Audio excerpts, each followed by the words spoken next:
गुरु गोबिंद सिंह जी महाराज ਨੂੰ ਚਿੰਤਕ ਲੋਕਾਂ ਨੇ ਪੂਰਨ ਮਨੁੱਖ ਆਖਿਆ, ਪੂਰਨ ਪੁਰਖ ਆਖਿਆ। ਆਖਿਰ ਪੂਰਨ ਪੁਰਖ ਹੋ ਵੀ ਉਹੀ ਸਕਦਾ ਹੈ ਜਿਸ ਦੀ ਜ਼ਿੰਦਗੀ ਹਰ ਪਹਿਲੂ ਵਿੱਚ ਗਤੀਮਾਨ ਹੋਵੇ। ਇੱਕ ਮਨੁੱਖ ਰਾਜਨੀਤੀ ਵਿੱਚ ਬੜਾ ਸੰਪੰਨ ਹੈ, ਅਗਾਂਹ ਵਧੂ ਹੈ, ਸਮਝਦਾ ਹੈ, ਲੇਕਿਨ ਉਸ ਕੋਲ ਧਰਮ ਦਾ ਬੋਧ ਨਹੀਂ ਹੈ। ਇੱਕ ਕੋਲ ਧਰਮ ਦਾ ਬੋਧ ਤੇ ਹੈ, ਪਰ ਸਮਾਜ ਦੀ ਧਾਰਾ ਦਾ ਅੰਗ ਨਹੀਂ ਬਣਿਆ। ਕੋਈ ਸਮਾਜ ਦਾ ਹਿੱਸਾ ਤੇ ਬਣਿਆ, ਪਰ ਦਾਰਸ਼ਨਿਕ ਨਹੀਂ ਹੈ, ਚਿੰਤਕ ਨਹੀਂ ਹੈ, ਬੌਧਿਕ ਤੌਰ ਤੇ ਉੱਨਤ ਨਹੀਂ ਹੈ। ਉੱਨਤੀ ਜ਼ਿੰਦਗੀ ਦੇ ਇੱਕ ਅੱਧ ਪਹਿਲੂ ਦੇ ਵਿੱਚ ਹੀ ਦੇਖਣ ਨੂੰ ਮਿਲਦੀ ਹੈ, ਪਰ ਗੁਰੂ ਗੋਬਿੰਦ ਸਿੰਘ ਜੀ ਮਹਾਰਾਜ ਹਰ ਪਹਿਲੂ ਦੇ ਵਿੱਚ ਉੱਨਤ ਨੇ, ਹਰ ਪਾਸੇ ਅਗਾਂਹ ਵਧੂ ਨੇ। ਹੋਰ ਐਸਾ ਵੀ ਦੇਖਣ ਨੂੰ ਆਇਆ ਹੈ ਕਿ ਜਿਸ ਦਾ ਤਨ ਬਹੁਤ ਸੁੰਦਰ ਹੈ, ਉਸ ਦਾ ਮਨ ਸੁੰਦਰ ਨਹੀਂ ਹੈ, ਔਰ ਜਿਸ ਦਾ ਮਨ ਬਹੁਤ ਖੂਬਸੂਰਤ ਹੈ, ਉਸ ਦਾ ਤਨ ਖੂਬਸੂਰਤ ਨਹੀਂ ਹੈ। ਸਾਡੇ ਦੇਸ਼ ਦਾ ਮਹਾਨ ਮਾਨਸਿਕ ਸੁੰਦਰਤਾ ਰੱਖਣ ਵਾਲਾ ਰਿਸ਼ੀ ਵਿਆਸ ਤਨ ਕਰਕੇ ਕਰੂਪ ਸੀ। ਯੂਨਾਨ ਦਾ ਪ੍ਰਸਿੱਧ ਦਾਰਸ਼ਨਿਕ ਸੰਤ ਸੁਕਰਾਤ ਤਨ ਕਰਕੇ ਕਰੂਪ ਸੀ, ਮਨ ਕਰਕੇ ਅਤਿਅੰਤ ਸੁੰਦਰ ਸੀ। और ऐसा देखने दे आया जो तन करके बहुत खूबसूरत ने, बहुत खूबसूरत ने, मन दे मलीन ने, बदसूरत ने। पर गुरु गोबिंद सिंह जी महाराज नू देखिए ता तन सुंदरता दा अदुੱਤੀ नमूना है ते मन दी सुंदरता दे उत्ते जगत दी सारी सुंदरता कुर्बान कीती जा सकती है। गुरु गोबिंद सिंह जी महाराज दी तुलना दे उत्ते ਕਿਸੇ ਹੋਰ ਨੂੰ ਰੱਖਣਾ ਵੀ ਬਹੁਤ ਔਖਾ ਜਾਪਦਾ ਹੈ। ਕਵੀ ਪਿਯੂਖ ਦੇ ਬੜੇ ਸੁੰਦਰ ਵਾਕ ਨੇ। ਦੇਖ ਕੇ ਮਯੰਕ ਰੰਕ ਮੁਖ ਪੇ ਕਲੰਕ ਅਤ, ਕੈਸੇ ਅਨੁਮਾਨ ਕਰ ਕਹੂੰ ਮੁਖ ਚੰਦਰ ਸਮ। ਚੰਦਰਮਾ ਦੇ ਮੁਖੜੇ ਤੇ ਧੱਬਾ ਵੇਖ ਕੇ, ਕਲੰਕ ਵੇਖ ਕੇ ਮੈਂ ਨਿਸ਼ਕਲੰਕ ਗੁਰੂ ਦਾ ਮੁਖੜਾ ਚੰਦਰਮਾ ਦੇ ਸਮਾਨ ਆਖਾਂ ਤੇ ਕਿਸ ਤਰ੍ਹਾਂ ਆਖਾਂ। ਦੇਖ ਕੇ ਮਯੰਕ ਰੰਕ ਮੁਖ ਪੇ ਕਲੰਕ ਅਤ, ਕੈਸੇ ਅਨੁਮਾਨ ਕਰ ਕਹੂੰ ਮੁਖ ਚੰਦਰ ਸਮ। ਮਘਵਾ ਸਰੀਰ ਪਰ ਦੇਖ ਕੇ ਸਹੰਸਰ ਭਗ, ਕੈਸੇ ਕਰ ਕਹੂੰ ਪੁਨ ਗੁਰੂ ਕੋ ਸੁਰਿੰਦਰ ਸਮ। ਦੇਵਤਿਆਂ ਦੇ ਮੁਖੀ ਇੰਦਰ ਬਹੁਤ ਅਦੁੱਤੀ ਸੁੰਦਰਤਾ ਰੱਖਦੇ ਨੇ, ਪਰ ਗੌਤਮ ਰਿਸ਼ੀ ਦੇ ਸਰਾਪੇ ਹੋਏ ਸਹਿਸ ਹਜ਼ਾਰਾਂ ਭਗ ਵੀ ਆਪਣੇ ਤਨ ਤੇ ਰੱਖਦੇ ਨੇ। ਤੇ ਪਿਯੂਖ ਕਹਿੰਦੇ ਨੇ, ਇੰਦਰ ਦੇ ਸਮਾਨ ਵੀ ਮੈਂ ਗੁਰੂ ਗੋਬਿੰਦ ਸਿੰਘ ਜੀ ਮਹਾਰਾਜ ਨੂੰ ਆਖਾਂ ਤੇ ਕਿਸ ਤਰ੍ਹਾਂ ਆਖਾਂ। ਦੇਖ ਕੇ ਅਨੰਗ ਅੰਗਹੀਨ ਰਿਪੀ ਰੇਖਨ ਕੋ, ਕੈਸੇ ਸੋ ਸਮਾਨ ਕਰ ਕਹੂੰ ਰਤੀ ਇੰਦਰ ਸਮ। को ना पयूख बन आयो या संसार बीच, गोबिंद मृगिंद गुरु धर्म दुरिंद सम। पयूख जी दा कहना तुलना लई मैनू कोई भी नहीं लभदा कि मैं गुरु गोबिंद सिंह जी महाराज दे सामने किसी होर नू खड़ा करा, मुशाबित देवां। ਇਹ ਤੇ ਪਯੂਖ ਦੇ ਵਚਨ ਮੁਸਲਿਮ ਸ਼ਾਇਰ, ਦਾਰਸ਼ਨਿਕ ਤੇ ਸੂਫੀ ਖਿਆਲਾਂ ਦੇ ਬਾਨੀ ਅਲਾ ਯਾਰ ਖਾਨ ਜੋਗੀ ਦੀ ਇੱਕ ਨਜ਼ਮ ਹੈ, ਜਿਸ ਦੇ ਚੋਂ ਕਹਿੰਦੇ ਨੇ, ਇਨਸਾਫ ਕਰੇ ਜੀ ਨੇ ਜ਼ਮਾਨਾ ਤੋ ਯਕੀਨ ਹੈ, ਕਹਿ ਦੇ ਗੁਰੂ ਗੋਬਿੰਦ ਕਾ ਸਾਨੀ ਹੀ ਨਹੀਂ ਹੈ। ਦੁਨੀਆ ਦੇ ਦਾਰਸ਼ਨਿਕ ਆਲਮ ਅਗਰ ਇਨਸਾਫ ਪਸੰਦੀ ਦੀ ਦ੍ਰਿਸ਼ਟੀ ਨਾਲ ਗੁਰੂ ਗੋਬਿੰਦ ਸਿੰਘ ਜੀ ਮਹਾਰਾਜ ਨੂੰ ਵੇਖਣ ਤਾਂ ਅਲਾ ਯਾਰ ਖਾਨ ਕਹਿੰਦੇ ਨੇ, ਉਹ ਇਸ ਨਤੀਜੇ ਤੇ ਪਹੁੰਚਣਗੇ ਕਿ ਗੁਰਦੇਵ ਦਾ ਕੋਈ ਸਾਨੀ ਹੀ ਨਹੀਂ। ਪਰ ਇੱਥੇ ਕਿੰਤੂ ਕੀਤਾ ਜਾ ਸਕਦਾ ਹੈ ਵੀ ਤੂੰ ਮੁਸਲਮਾਨ दार्शनिक आलम ते गुरु गोबिंद सिंह जी महाराज की उपमा गायन कर रहे हैं, किधरे खुशामद ते नहीं कर रहा, अतकथनी ते नहीं कर रहा, लोभ वश होके ते ऐसा नहीं कह रहा। अगां चल के इस फकीर, इस महान शायर ने कसम चुक ली है, अल्लाह की सौगंध है, नानक की कसम है, जितनी भी हो गोविंद की तारीफ वो कम है।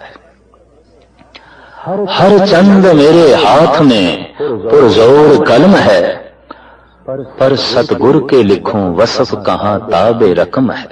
मेरी लेखनी दे इतनी जुर्रत किथे है कि मैं गुरु गोबिंद सिंह जी महाराज दी उपमा लिखा। क्यों?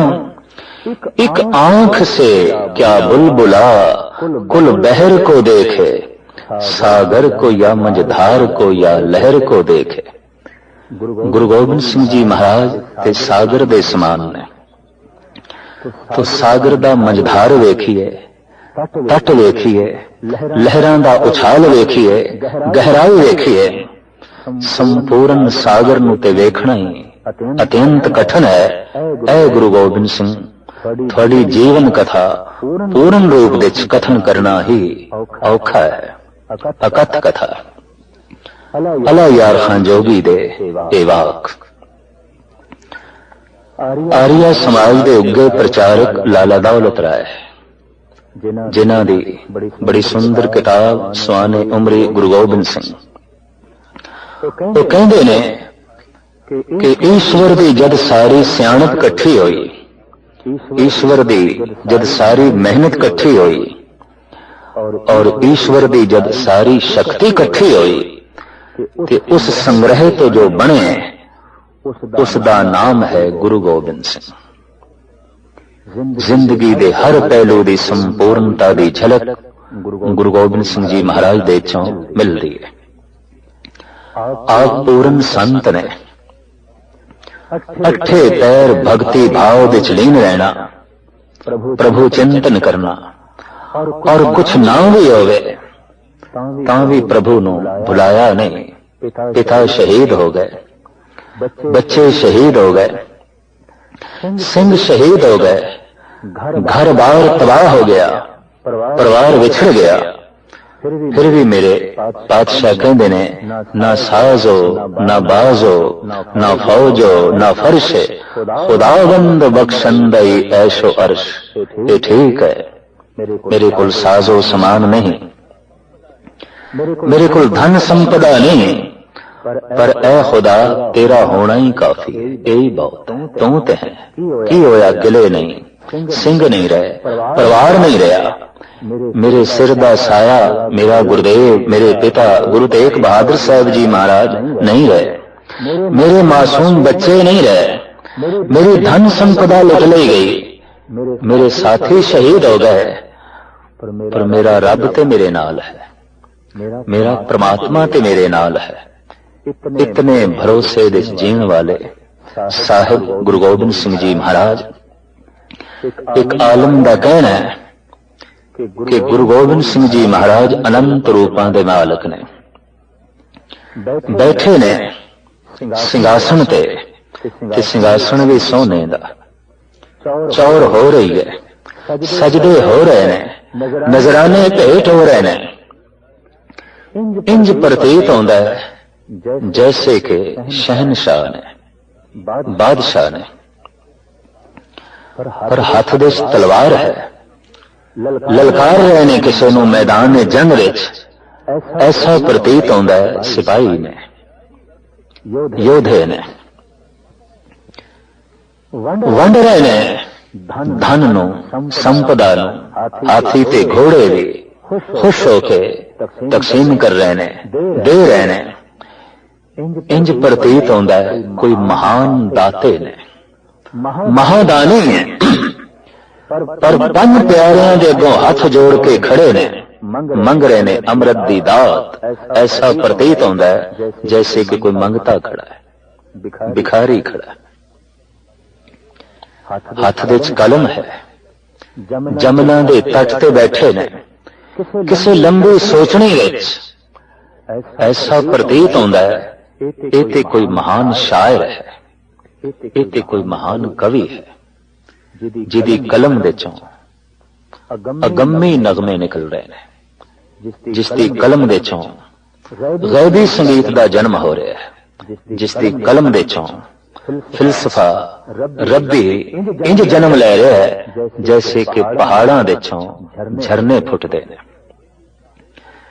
तो इस वक्त उस कलम चों जो रब्बी झरन में आदे नगमे फुटे ने उन्हां दी ही कुछ गल करनी है।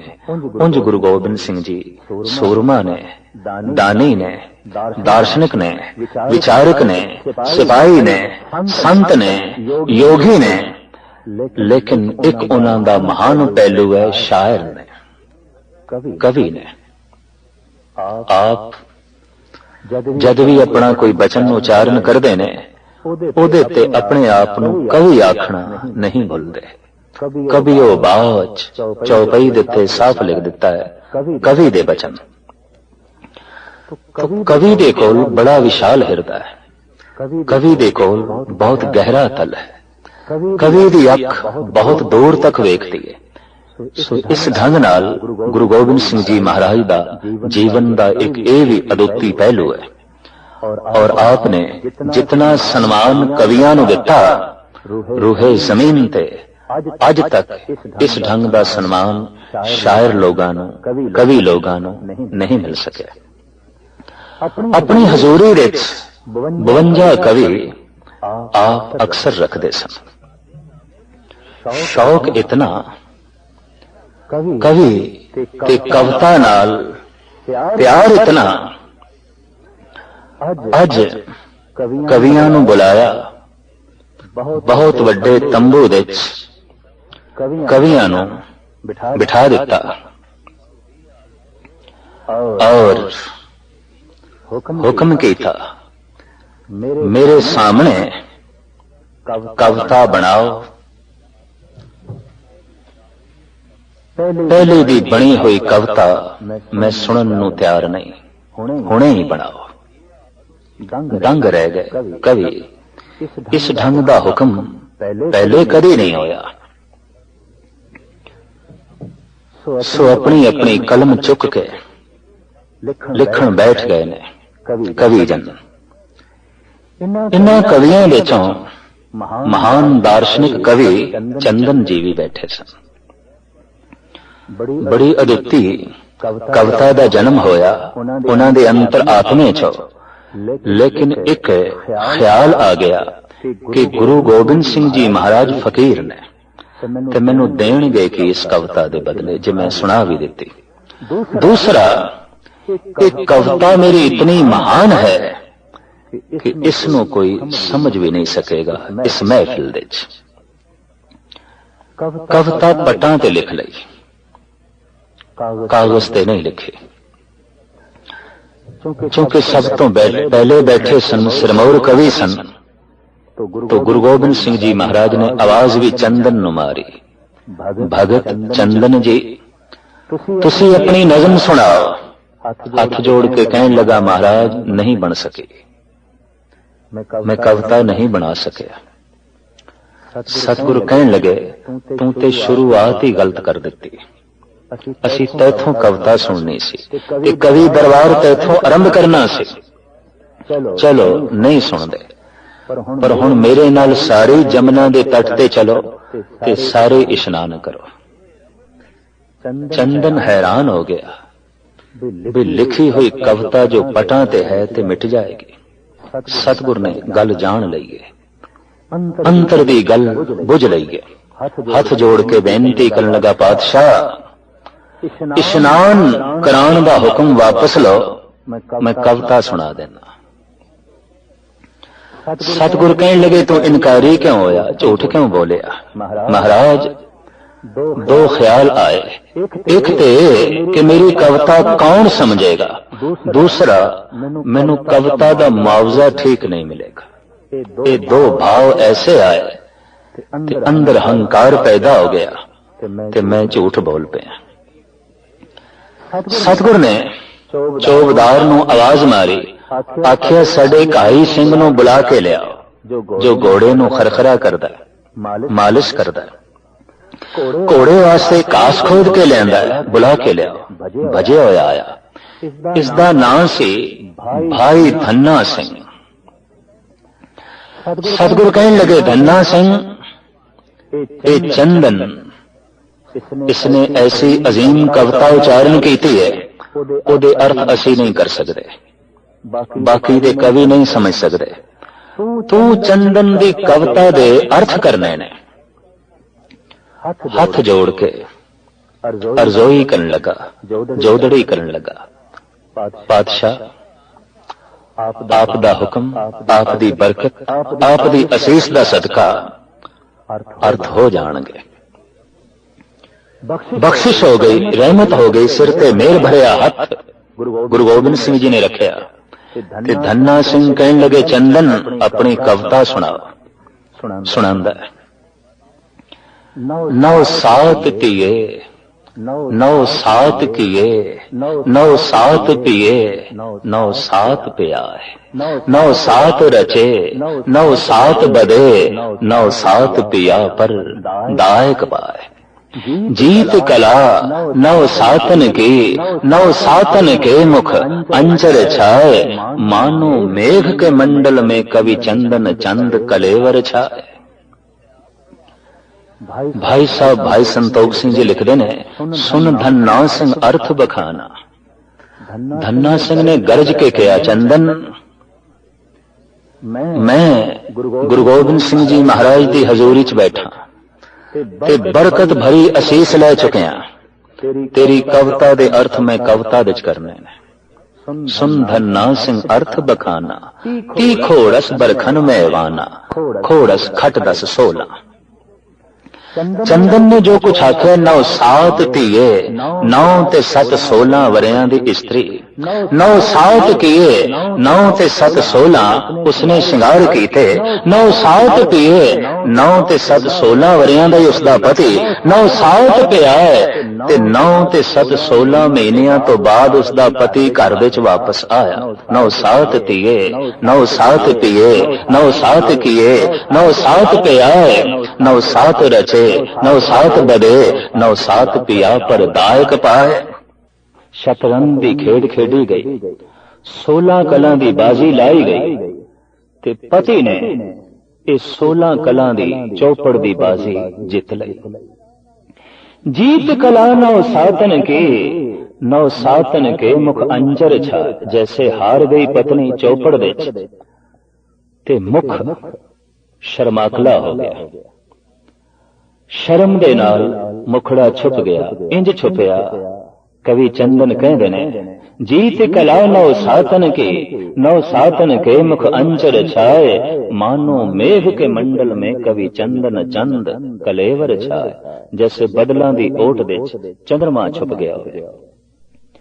भाई साहब अर्थ करते ने, सुन धन्ना सिंह अर्थ बखाना, ती खोड़स बरखन बेवाना, तन खोड़स सिंगार सुहायो, खोड़स मासन में पिए आयो, खोड़स घर को चौपड़ रखियो, खोड़स दाए लाए सुख मचियो, सोई प्यारो खोड़स लायो, खोड़स की बाजी जय पायो, खोड़स कला चंद मुख जोई, हार पाए त्रिय छादत सोई।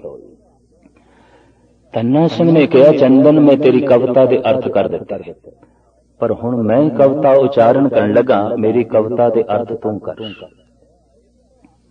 कंबड़ी छिड़ गई। चंदन एक घाईया सिंह घास खोद के लियाण वाला गुरु गोबिंद सिंह जी की बख्शिश दे नाल अगम्मी गल्लां करन लग पिया, कपाट खुल गए। कविता इंज सुनान लगा, मीन मरे जल के पर से कबहू न मरे पर पावक पाए, तिया मरे पी के पर से कबहू न मरे परदेश सिधाए, हाथी मरे मद के पर से कबहू न मरे तन ताप के आए, गूढ़ में बात कही द्विजराज विचार सके न बिना चितलाए। चंदन दंग हो गया, मीन मरे जल के पर से, भी जल दा स्पर्श कर दिया मच्छी मर जाती है, कबहू न मरे पर पावक पाए, नहीं मरदी जे उन्होंने अग विच पा दी।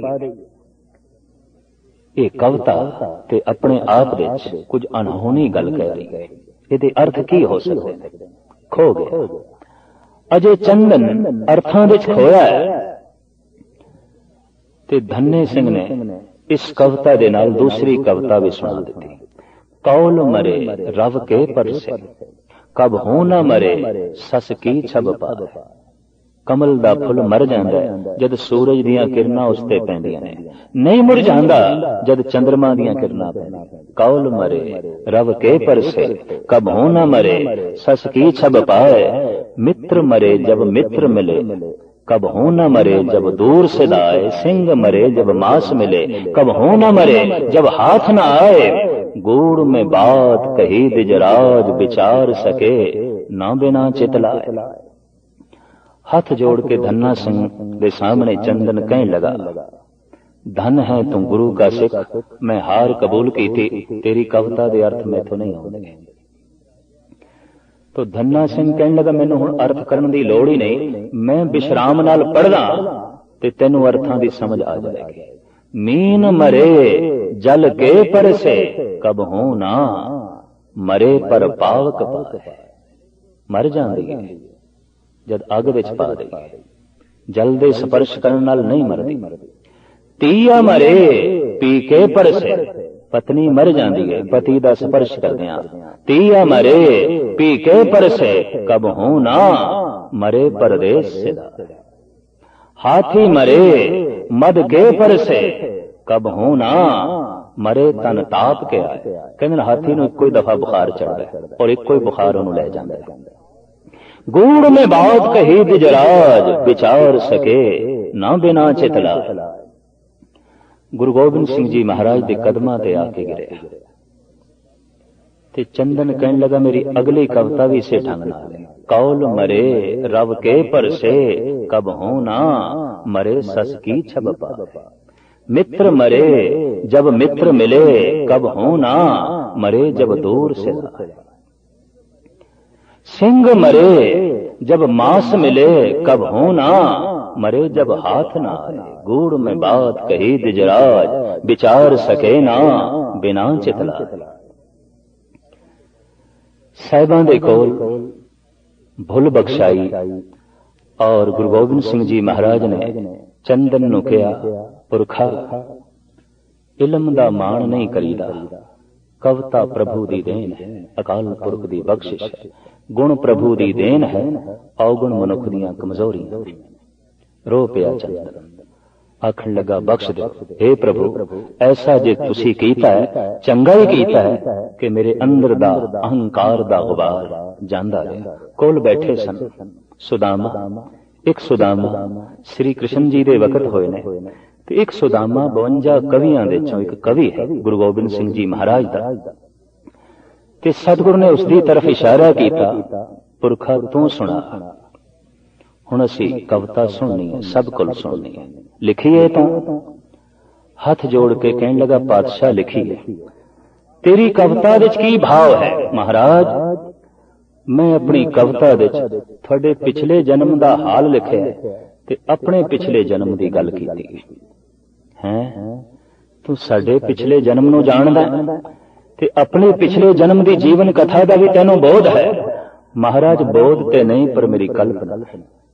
एक संग पड़े हैं अवंत का संदीपनी के, सोई सुध आई तो बुलाई बूझी बामा में।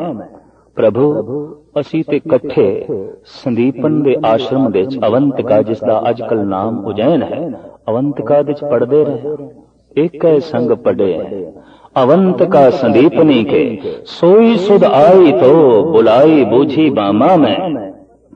पुंगी फल होत तो आशीष देते नाथ जी को, तंदल ले दीने फाट दीने फटे जामा में। दीन दयालु दयालु सुन के दरबार मिले, एक तो कछ दीनो पाई अगंत सामा में। प्रीत कर जाने गुरु गोविंद के माने ताते, वही तू गोविंद वही बामन सुदामा में। हे प्रभु, मैं ते प्यार करके जाने, तू मेरा ओही दाता गोविंद ते मैं ओही मंगता ब्राह्मण। फिर कट्ठे हो गए, फिर ये सुमेल बन गया। सामने सूफी कवि जमाल हुसैन जो उर्दू विच लिखते सन, उन्होंने भी एक रुबाई सुनाई। तजल्ला तेरी जात का सूबसू है, जिधर देखता हूं उधर तो ही तू है। दीदारे खुदा गर नहीं जिसने देखा, गोविंद सिंह को देखो वही हूबहू है। इस विच मेरे पातशाह ने बहुत सारा इनाम दान कवि हंस राम ने दिता।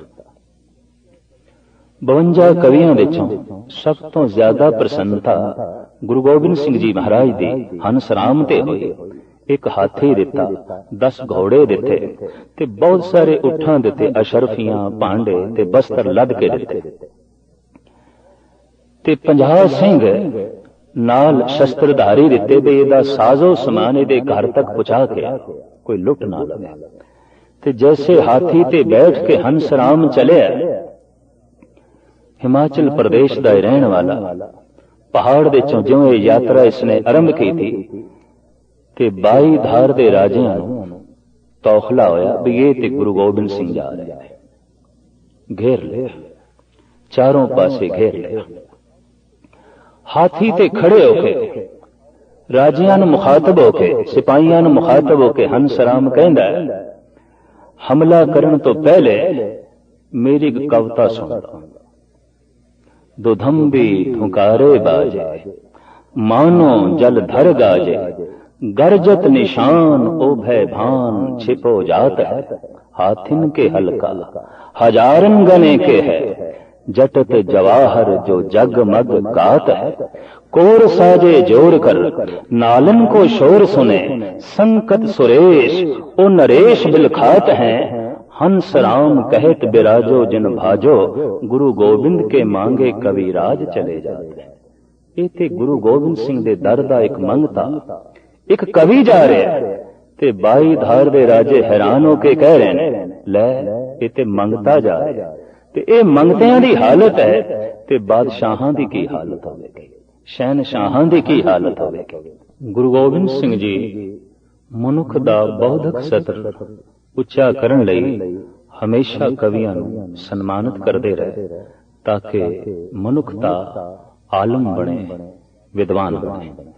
गुरु गोबिंद सिंह जी महाराज खुद एक ऐसे कवि ने जिन्हां ने हर रस्ते रंगी हुई अपनी छाप कविता दे राही कवियां दे सामने रखी। इतिहास कहंदा है कुछ रचनावां ऐसियां सन जिन्हां नूं सुन के कवि मुग्ध होवे, जिन्हां नूं सुन के कवि सजदे विच होवे।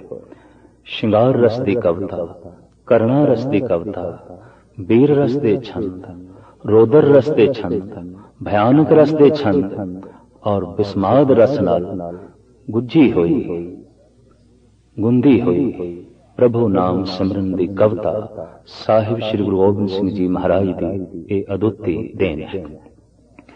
शिंगार रस दा एक बड़ा कीमती छंद कृष्णा अवतार विच आप दा मिलदा है। उस विच मेरे पातशाह ने बड़ा एक बाकमाल ख्याल दिता है। चांदनी रात है,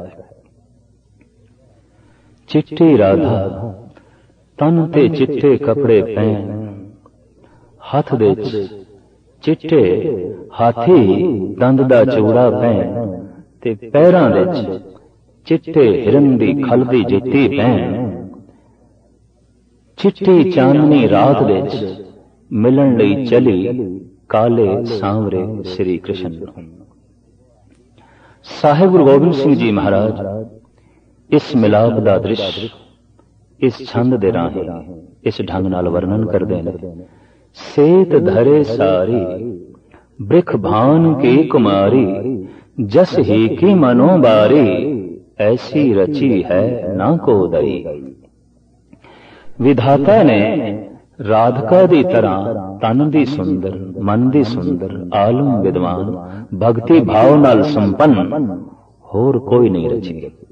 ए ते विधाते दी सृष्टि नू अदुੱਤੀ सौगात है। सेत धरे सारी ब्रिख भान की कुमारी, जस ही की मनो बारी, ऐसी रची है ना को दई। रंभा उर्वशी उस सची सो मदोदरी पे, ऐसी प्रभा काकी जग बीच ना कछु भई। इस तरह की प्रतिष्ठा, इस तरह की प्रतिभा जैसी कि राधिका दी है, न रंभा दी है, न उर्वशी दी है, न मधोदरी दी है। मोतिन के हार गरे डार रुच सौ सवार, कान जू पे चली कव शाम रस के लई। गल विच चिट्टे मोतियां दी माला पैन ते बुंदे पैन चल पईए मिलन। ये मिलाप ऐसा है जो प्रमाण दिता मेरे पातशाह ने श्रृंगार रस दी चरम सीमा नूं छोया। मोतन के हार गरे डार रुच सौ सवार, कान जू पे चली कव शाम रस के लई। से तैं साज साज चली सांवरे की प्रीत काज, चांदन में राधा मानो चांदनी सी होए गई। जैसे चांदनी रात विच चिट्टा हार श्रृंगार करके चिट्टी राधिका चली तो चांदनी विच चांदनी दा ही रूप हो गई। नहीं समझ आउंदी सी कि चंद्रमा दी चांदनी कौन है ते राधिका कौन है। लीन हो गए। श्रृंगार रस की चरम सीमा नूं छोया है गुरु गोबिंद सिंह जी महाराज ने। करना रस का एक छंद जो आपने रामावतार विच उचारण किया है, भारत के तमाम धार्मिक ग्रंथां दा आपने उलथा किया। दसम कथा भागवत की भाखा करी बनाए, अवर बासना ना है प्रभ धर्म युद्ध के चाहे। इसका अनुवाद इस वास्ते किया ताकि तमाम जगत नूं पता चल जाए कि भारत दा पुराना धार्मिक साहित्य की है। और ये लालसा क्यों कि ऐसा दावा सी कि वेद शास्त्र पुराण पढ़ना सिर्फ ब्राह्मण का हक है, किसी होर दा नहीं। तो गुरुदेव ने कहा नहीं, जो ज्ञान है, जो इलम है, जो विचार है, पुरानी संस्कृति है, उन्हों जानन दा हर प्राणी का हक है, हर मनुख का हक है। ते हर मनुख जे संस्कृत नहीं पढ़ सकता ते मैं उसनों सरल स्वरूप दे देना ताकि समुचा जगत उसनों पढ़ लवे। रामावतार विच आप दा एक बड़ा सुंदर छंद है और ओ दृश्य भी पूर्णमासी दी रात दा है। सीता नूं रावण ले गया ते लक्ष्मण मेघनाद दे बरछी नाल मूर्छित होए ने। व्याकुल हिरदा राम दा तन्हाई विच बैठे ने, चंद्रमा नूं देखदे ने ते देखदियां देखदियां आप दे जो मनोवेग ने उन्हां नूं शायराना अंदाज विच कलमबंद कीता है गुरु गोबिंद सिंह जी महाराज ने। जां दिन सिंध मथ्यो निकस्यो सठ पुराण मिथिहास। जिस दिन दानवा ते दैंतां ते देवियां ने ते देवतियां ने मिल के सागर नूं रिड़किया, सुमेर पर्वत दा मधाना बना के। ऐ चंद्रमा ओ दिन पहड़ा सी क्योंकि उसे दिन तो निकले हैं।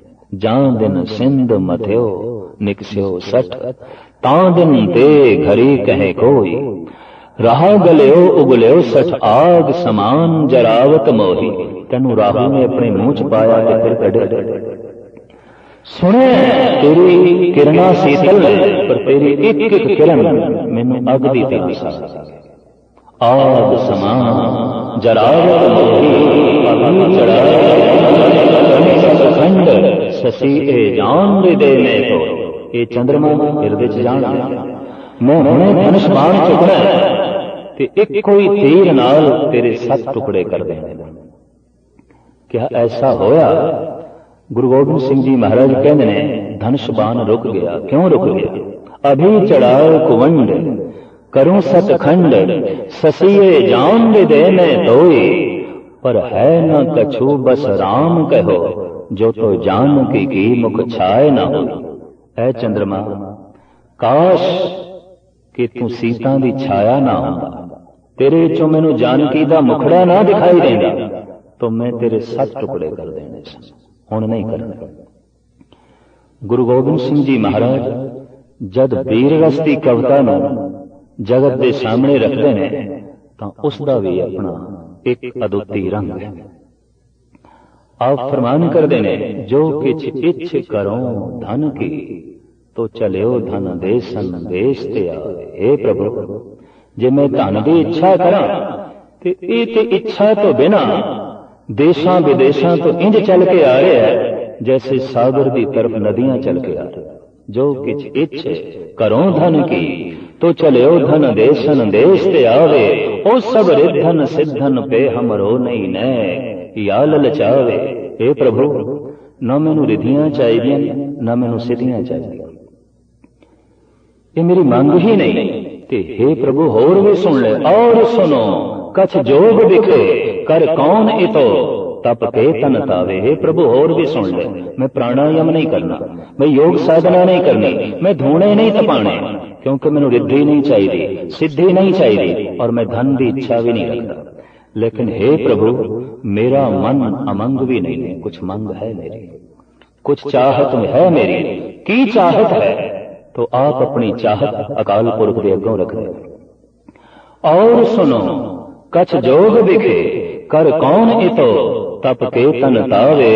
झूझ मरो रण में तज भय तुम ते बस श्याम है बरपावे। हे प्रभु धर्म की खातर, दीना की खातर, सच की खातर, तेरी खातर मैदान ने जंग विच झूझ मरा, टुकड़े टुकड़े हो जान मेरे, बस यही मेरी मांग और कोई मेरी चाहत नहीं। आपने कविता नूं भी प्रभु दा रस किया है, कवि नूं प्रभु दी देन किया है। हे प्रभु कविता दा रस तू ही है, कवि दी सूझबूझ तू ही है, कवि दा अनुभव तू ही है। आपने चंडी चरित उचारण कीते इस छंद विच इस ढंग नाल वर्णन कीता है। तारन लोक उदाहरण भूमे दैंत संगारन चंड तू ही है। कारण ईस कला कमला हर अद्र सुता जय देखो कोई है। तासम तामम तानम ताकव के मन मध्य कोई है। कीनो है कंचन लोहो जगत में पारस मूरत जाए छोड़िए। जिसने प्रभु पारस में छोया वो ते लोहा भी कंचन हो गया।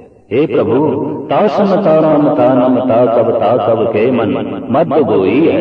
तमोगुण की कविता, रजोगुण की कविता, सतोगुण की कविता और इस जो रस है, हे प्रभु ये तू ही है, ये तू ही है, तू ही वीर रस है, तू ही शांत रस है, तू ही रोदर रस है, तू ही विस्माद रस है, तू ही करुणा रस है, तू ही हास्य रस है और तू ही श्रृंगार रस है। हे प्रभु हर रस तू ही है, क्योंकि तू रसायन है, रसां दी खान है। जगत के तमाम रस तैथों उत्पन्न होंदे ने, कविता दे रस भी इहदे विच तू आप बैठे। तासमता ममता नमता कविता कव के मन मध्य गोई है। कीनो है कंचन लोहो जगत में पारस मूरत जाए छुई है। बड़ी कुदरती देन गुरु गोबिंद सिंह जी महाराज दी एक शब्द है और इस ढंग का जोड़ दुनिया में पहला जोड़ है। गुरु गोबिंद सिंह जी महाराज का ये महान वाक प्रभु जो तो कैला हमारी। हे प्रभु तैनू ही लग जाएगा। इस शब्द के चेहरे पातशाह पप्पे नूं पहले रख रहे हैं तो अखीर विच भी पप्पा चलेगा। दूसरी लाइन विच मम्मे ने पप्पे ने कक्के ने जिस अक्षर नूं पहले मुख रख रहे हैं, हर अक्षर विच हर अल्फाज विच वो अक्षर मुख रहेगा। परम पुरख परमेश्वर स्वामी पावन पवन आहारी, पवन आहारी कोई शब्द। फिर मम्मा माधव महाजो, महाजो एक कोई शब्द। माधव महाजो मद मर्दन मान मुकंद मुरारी, मम्मा चाचा। फिर नन्ना चाचा निर्विकार निर्जुर निंदरागन निर्विक नरक निवारी। कृपा सिंध काल प्रदर्शी कुकन पनाशनकारी। धनुर्पान धृतमान धराधर अनविकार अस्तारी। हौमत मंद चरण शरणागत कर गह देव उबारी। हे प्रभु शांत रस करुणा रस रोदर रस सब कुछ तू ही है। तारण लो उदाहरण भूमि दैंत संगारन चंड तू ही।